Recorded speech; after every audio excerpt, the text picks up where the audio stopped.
My brother's been dead for 3 weeks. He texted me earlier tonight. The situation is absurd, terrifying, and wholly impossible. But it's happening to me, and if possible, I have to tell someone. Anyone. This post might be the only way I can get out what's happening to me. 3 weeks. It was 3 weeks ago. My younger brother Daniel, he died in a car crash. He wasn't in a vehicle though. It was a drunk driver that caused the accident. The police identified him by the ID in his bag. We received the call at 6:20 in the evening. Everything that would be found in the backpack of a junior in high school was present in his. Everything except for his phone, which was odd. My mother was devastated, as was my father. I was upset too. The absence of another family member in the house cast a shadow over all of us. A dark, bleak shadow that we couldn't get rid of. When someone close passes away, you try to do everything in your power to preserve their memory. For me, it was texting him. I knew he wouldn't respond, but the fact that the messages went through meant something to me.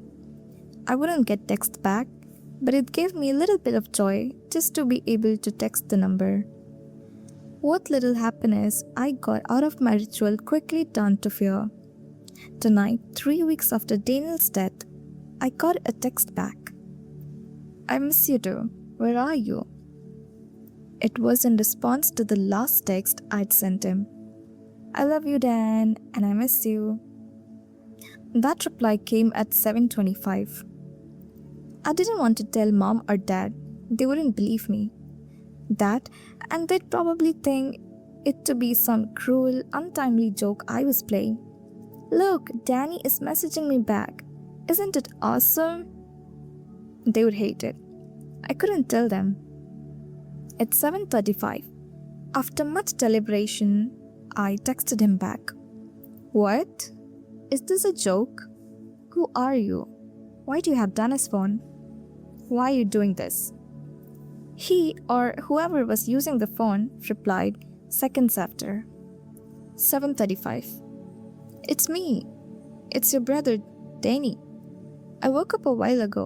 My leg hurts, so I can't walk too fast, but I'm making my way back home now. What the hell? I thought. How? As far as I knew, Danny was dead. That was a fact, so either this was a cruel joke from someone who had managed to get hold of his phone, or something else was happening. I could only think about that comment regarding the leg. My leg hurts. My leg hurts? His leg hurts. His left leg was pulverized in the accident. How would a person who had just taken his phone know that? Fingers trembling, I typed out another reply. 7:36. What do you mean you're making your way back home? What does that mean? Who are you? I got only one reply after that. For the next hour or so, it was complete radio silence. 7:37. I'm your brother. I'm coming back to you guys. With no idea what to do, I just sat at my desk for the next hour and a half. I kept waiting for a knock at the door or a buzz from my phone. But the 90 minutes I spent in anticipation yielded nothing. That was until 9:07. 9:07. I'm getting close. It's hard to see in the dark, and this leg, it really hurts. But I'm keeping up. What did getting close mean? Was he in the neighborhood? Was he on our street? I deduced that asking specific questions didn't yield me anything helpful. But I asked anyways. It took me a couple minutes to think of what to ask, but the words eventually came out. 9:09. What do you mean? You're getting closer? Where are you? His response frightened me. 9:10. I'm nearby. Maybe. That alarmed me. What did nearby mean? I scrambled to get out of my room and made my way downstairs. Mom and Dad were usually in bed by 8:30 and asleep by 9. So I didn't need to worry about them questioning anything. We don't live in a big house, so locking all the doors and windows downstairs wasn't hard. I checked to see that the front door was locked. When I confirmed it was, I turned on the porch light from inside and set up a chair in the middle of the entrance hallway. Since I didn't know what to do at this point, I decided to wait it out.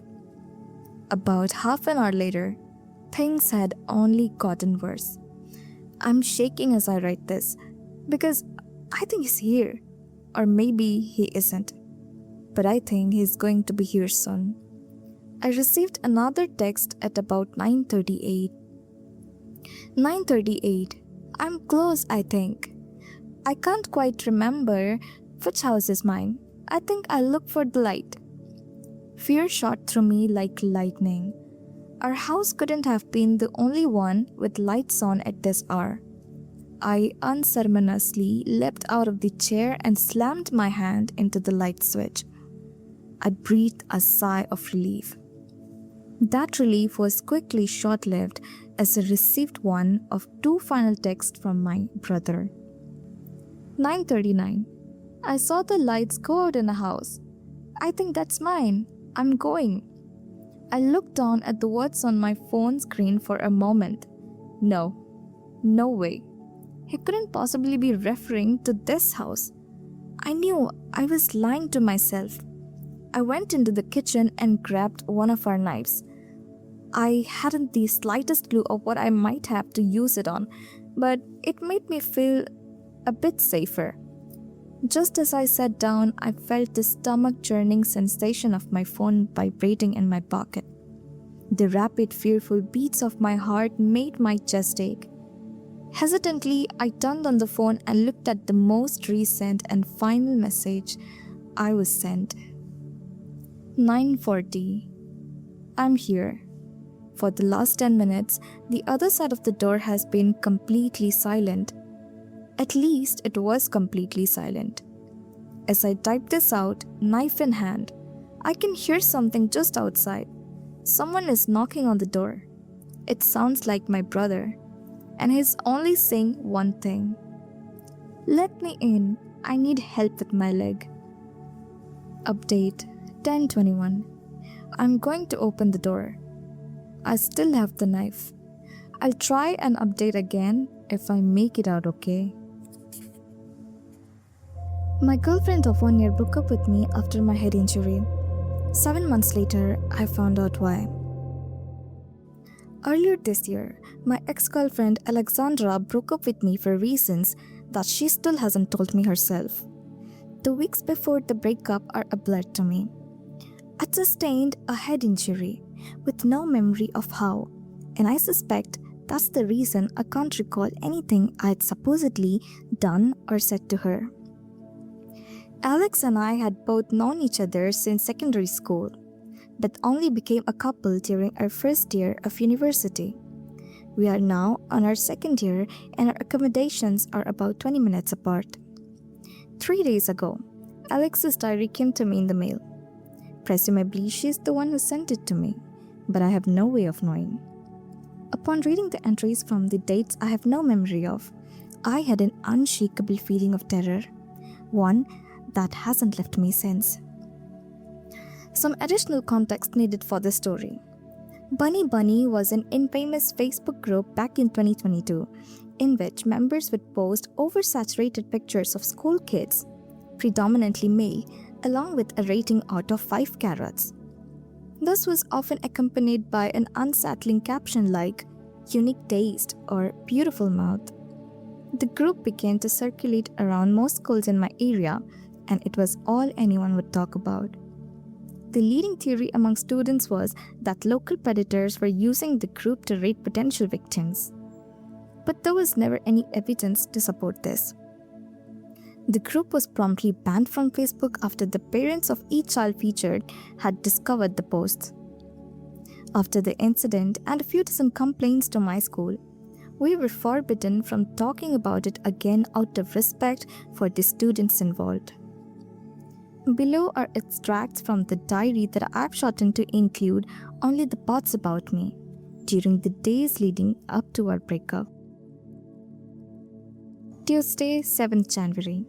Daniel was ignoring me all day. He usually sends me a cute message every morning to start the day on a good note, but today he didn't message me until about 5 pm. When he finally responded, he asked if I wanted to come over, and I enthusiastically said yes. But when I arrived, his behavior was unusual. He gave me an odd smile and appeared to be acting shy around me, glaring at me like he was starstruck. I thought it was cute and assumed he just thought I looked really pretty that day. There was also a noticeable bruise on the left side of his forehead, which was worrying me, but he was dismissive whenever I mentioned it. "It's nothing, stop worrying." I decided to drop it because he was visibly annoyed by my comments and I was afraid I'd embarrassed him. Friday, 10th January. Daniel's behavior is becoming concerning. He isn't attending his lectures like he normally does, and he keeps forgetting basic things like where he's left his keys, dates we have planned, passwords for his emails, etc. And there's this awful smell coming from his bed. He's also picked up weird habits, ones that he's never showed signs of having before. Habits such as licking his lips whenever he sees me, smelling my hair, squeezing me tighter than he usually would whenever we embrace, and barely blinking. I think the worst of it though is the obvious decline in his hygiene. He isn't showering or brushing his teeth unless I bring it up, and I have to practically force him to. We share the same skincare products, and it's blatantly obvious that he's neglecting them. Monday, 13th January. Last night, I went to Daniel's accommodation after my lecture, and he was even more disheveled than he has been for the past few days. His eyes were bloodshot and his breathing was very apparent. It almost sounded as though he was running out of air. I asked him if he was feeling okay, and he practically lunged at me and started aggressively making out with me. This caught me by surprise, so I pushed him away as hard as I could, but still, he kept trying to climb on top of me. I yelled, "What the fuck is wrong with you?" And that had seemed to snap him out of it. But periodically throughout the rest of the day, he kept trying to convince me to sleep with him. As the night grew darker, Daniel became more frustrated. Whenever I dared to shut down his creepy sexual advances, he would just stare at me like a wild animal. Honestly, it was beginning to creep me out. He had this expressionless look on his face. He wasn't blinking, and his eyes were even starting to well up with tears. I went to go brush my teeth to get away from the situation, but when I came back, a few minutes later he was completely knocked out, like he'd already been asleep for hours. I realized his eyes were probably so bloodshot due to exhaustion, and fortunately for me, the sleep had finally caught up to him. Relieved, I grabbed my phone and immediately called an Uber, so I didn't have to walk back to my accommodation alone. But right after making the payment, I saw something moving in the lower corner of my eye. I quickly shifted my gaze downwards and saw a person's hand, slowly creeping its way out from underneath Daniel's bed. There's no words to describe the fear I felt in this moment. I was stood, paralyzed, whilst this middle-aged man started emerging from below my boyfriend's unconscious body. The man was slightly overweight, balding, and he looked like a week-old corpse.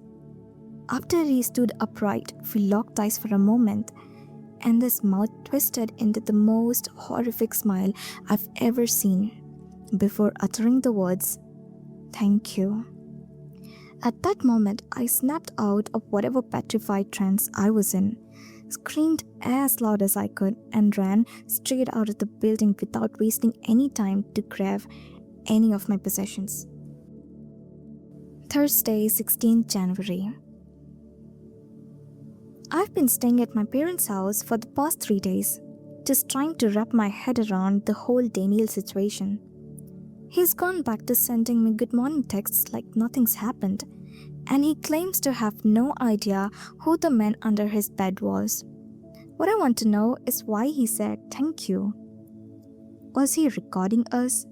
Was Daniel aware of this and getting paid to fulfill that man's perverted fantasy of spying on a 19-year-old girl? Maybe that's why he was so determined to have sex with me all day, and why he got mad when I kept refusing. I think I'm just going to cut him out of my life because this whole situation has tainted the way that I see him. Friday, 17th January. This morning, I received an email from a former classmate at my old school with a link attached. The link was for a Facebook group called Rabbit Rabbit. I clicked the link out of curiosity and wasn't at all prepared for what I was about to see.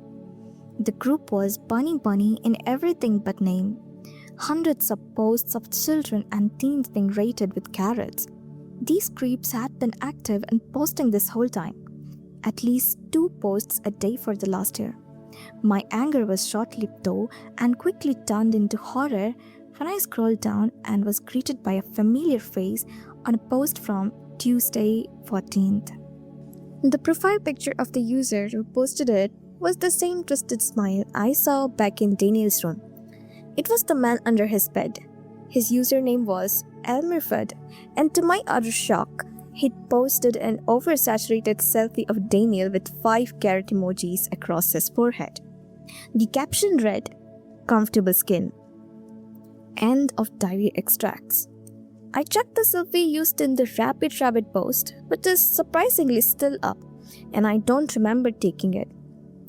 I thought Alex was lying when she asked me about a so-called man who crawled out from under the bed.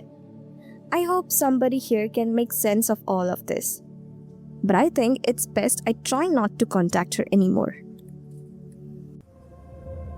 10% of people aren't people at all. I'm an entomologist, which means I concern myself with the study of insects. Discussing my line of work tends to bore people to tears, but children are absolutely enthralled by what I do.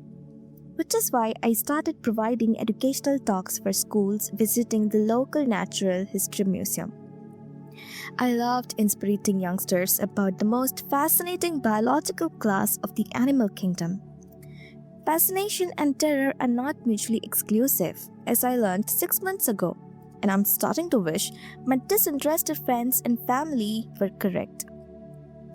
It would be better for all of us if there truly were nothing extraordinary about insects. Following one of my museum talks in late summer, a schoolboy waited until his teacher was distracted by his classmates. Then he peeled away from the class to timorously tell me about his new discovery of a new insect. One with wings colored a weird white and making a whispery buzzing noise that you only hear if you pay close attention. He wasn't the first excitable child or even adult to mistakenly proclaim himself the discoverer of a new species, but he was certainly the first frightened one. His fear piqued my curiosity, so when he told me to go underneath the pier at the local beach and see the white-winged insect for myself, I did just that. I was a good 100 yards away when I first clocked the white-winged bugs. They were emitting a nauseatingly intimate buzz, like paper crinkling in my ear canals, as if they were nearer to me than they seemed to be. I told myself they must be glasshouse whiteflies, but such suffocating bugs would have been entirely out of place beneath a ramshackle wooden pier. Besides, the truth of the matter was that they didn't look like whiteflies. They were about 4 times too large, and their shade of white was like no shade of white I'd seen before. Weird white, the boy had called it. Still, I dismissed that as a thought born of my sleep-deprived mind, much as I dismissed the alien crinkling sound like no insect I'd ever heard. A whispery, buzzing noise that you only hear if you pay close attention. The boy had been right again. I'd walked the pier dozens of times and probably never heard the little bugs, despite walking right overhead. It was only now, as I was looking and listening for them, that I had clocked them. Even if I were to dismiss those many oddities, there was no dismissing their method of retreat. The bugs dove into the sea. I must have paled. I'd never seen anything like it. Suicidal insects? I hypothesized. But I went over to the water, lapping the shoreline, and saw not a single drowned bug floating atop the surface. The flying bugs had swum underwater and vanished. My colleagues laughed about my flying aquatic insect, and I found myself laughing with them. Disturbingly, the memory was already mudding in my mind. It was a type of lethargy like none I'd ever experienced before. I honestly believe, had that little boy not revisited the museum with his parents a week later, my brain would have erased all knowledge of what I saw and heard. The parents chortled as their son talked about his brand new insect. They said he had an overactive imagination, and I gave a slight smile in agreement. But then the boy said something which chilled my flesh. "You've already forgotten, haven't you? That's what they do." His father scoffed. "They're just bugs, kiddo. I'm sure Dr. Farrow would be able to identify the species." The parents apologized for wasting my time and scooted their son away. But his words had dredged up that obscured memory of my visit to the pyre. I remembered hearing a sound impossible to describe. I remembered seeing bugs of an impossible color dive into the water and disappear. Of course, as a scientist with beliefs still grounded in reality, I believed I might be having a psychotic break. The only way to be sure was to revisit the pyre later that day. I went to the beach, stood at my safe distance of 100 yards, and watched the people walking the length of the elevated pyre walkway. Below there were no bugs, only a woman standing with her face craning upwards, so she could peek through the spaces between the pyre boards overhead. She was flailing about erratically, steering stiff limbs and popping goldfish-like lips, as if having a soundless conversation with someone. I followed her eyeline up to a lady on the pyre. She was conversing with her friends and gesticulating enthusiastically with her arms. The woman below was imitating the woman above. I decided it was like watching a baby learn from an adult, only this was a grown woman learning from another grown woman. Is it a woman? Came a horrid thought as I eyed the mimicker below the pyre, and that brought out an involuntary whimper of terror from the pit of me. It was only a quiet sound, too quiet for someone 100 yards away to hear. Yet the intimating woman immediately froze in position as if playing the children's game of musical statues. No more than a second later, she snapped her face my way. Her eyes were entirely white, only sclerae with no pupils. It was an impossible white like the shade I had seen only once before, and when pieces of the woman's skin flaked off, carried by the wind towards me, I realized they were bugs. I realized she was bugs. I hightailed it to the beach car park, too winded to scream. However, when I turned to look behind me, there was nothing but a concerned passerby likely wondering why I'd been in such a panicked hurry to get back to my vehicle. There were no white-winged insects. There was no women. From that day, I made a concerted effort to avoid the coastal town and pretend none of it had ever happened. Forget the bugs, forget the boy, return to ignorant bliss. Contrary though that would be to my scientific principles, my fear overrode my curiosity. Forgetting worked to an extent. The mysterious sludge returned to my brain, drowning my memories, a defense mechanism of the bugs, I have always believed. Nevertheless, while driving through a nearby town a few weeks later, I saw her crossing the road, the woman from under the pyre. As I stopped, so did she, and her head turned to show me her eyes, which were no longer white voids. They bore brown pupils atop the white, She looked human, and she moved like a human, and I was sure she would sound like a human too. But I saw the falsity of those eyes and the smile below them. And when I really listened, I heard it again. That paper crumpling sound, worming its way through the crevices of my car's bodywork to drown the interior of the vehicle. The maddening hum of the white-winged waterbug seemed almost to carry, hidden among the static, a warning, seemed almost to carry words. See you. I thought for a moment she would hurl her body under the bonnet. My throat swelled and nearly closed up in terror as I waited for her to do so. And she certainly communicated that want with her eyes. Thankfully, she finished crossing the road, so I floored the accelerator pedal, believing I'd escaped her unscathed yet again. Then I looked into the rearview mirror and let out a terrified sob. Blood was trickling out of my ears. Her whispered, papery words had cut me. I managed to forget again, for the black memory sludge was a blessing as much as it was a horror. But there was no forgetting forever. I think, like that little boy in the museum, I had opened Pandora's box. No matter how many times I buried the box and the woman, something would ladle out the sludge to dish up the truth once more. That sound of crinkling paper pursued me, and whenever I sought the source, I would always see somebody who didn't look quite right. Off-white sclery and strange practiced movements. That was when I stopped hiding from it. I recorded audio of the strange crinkling sound in public, and I covertly snapped photographs of strange-eyed strangers. I pestered the other scientists about my findings, and it took only a week for the institute to let me go, prompted by a supposed concern for your mental well-being.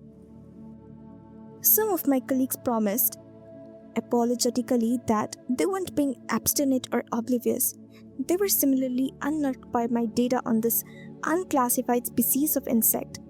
But a higher up at the institute had threatened them to leave it alone or be sent out the door alongside me. One colleague even mentioned he'd done a little digging and learned of similar incidents at other scientific institutes. My advice? Stop digging now, Dr. Farrow. Count your blessings. I've heard of researchers meeting worse fates than a forced resignation. I felt vindicated.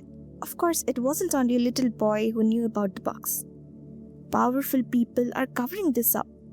People who I fear might not even be people. You see, for the past 5 months, I've been burning through my savings on a quest for answers. I've been traveling from continent to continent, country to country, city to city, and town to town. I've been studying members of the public for hours every day, recording them, photographing them, and verging on harassing them, I'll admit. I've barely slept, barely ate, and after collecting data from 36,794 people over the course of 189 days, do you know what I found? That 3,707 subjects had off-colored eyes, or, when I really listened, emitted that paper crinkling hum. And they were always the people who regarded me with unyielding smiles and the highest suspicion. Many would stop in their tracks and whisper terrifying threats with their paper crinkling voices, slicing my ear canals and causing blood to trickle free. Once or twice, the more daring of them even charged at me, and I capered in fright. I found 3,704 human-presenting non-humans. 10%. 10% of people come from the sea as white-winged bugs, mimic our behaviors, then morph into us. 10% of people aren't people at all.